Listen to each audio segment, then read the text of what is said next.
Good morning. We're going to spend a couple of days thinking about Ephesians 2, 8, and 9, famous verses that if you've been in the church, you probably have memorized. And I want to give them to you and read through Ephesians 2, 8, 9 with you and give you one thought. And then what I'm going to do, the next video, is actually give you just a couple of quotes from someone that I think are important for us to ponder. So here we go. For by grace you have been saved through faith. Now keep in mind, grace and faith. There's something, sola fide, right? Sola gratia. They're converging here. For by grace you have been saved through faith. And this is not your own doing. It's the gift of God. It's almost a way of doubling up the idea of grace. Grace is God's grace, right? Faith, what is that? Well, we'll come back and talk about that.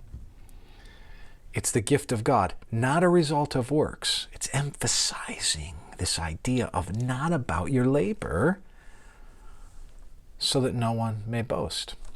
It causes you, in terms of your social Christian experience, to not stratify.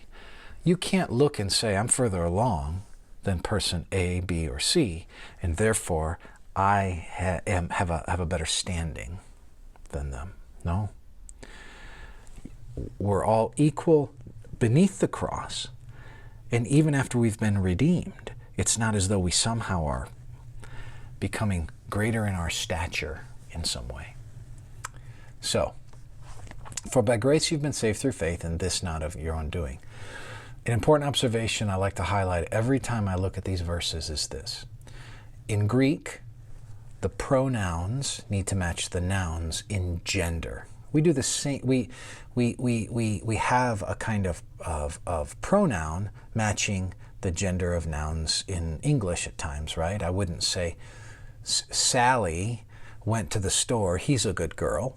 It doesn't make sense. I'd say Sally went to the store, she's a good girl.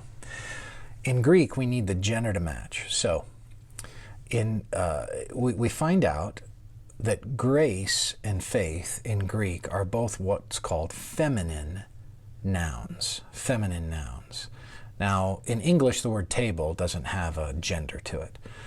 But if you know Spanish, you know that nouns have gender with them.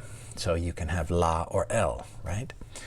So here, it has a gender attached to it. Grace is feminine and faith is feminine. So that means that what we would anticipate is a feminine pronoun reference referring to the nouns. But that's not what we get. Because what we would anticipate is that it's referring to grace or faith. What is this referring to? Is it grace or faith?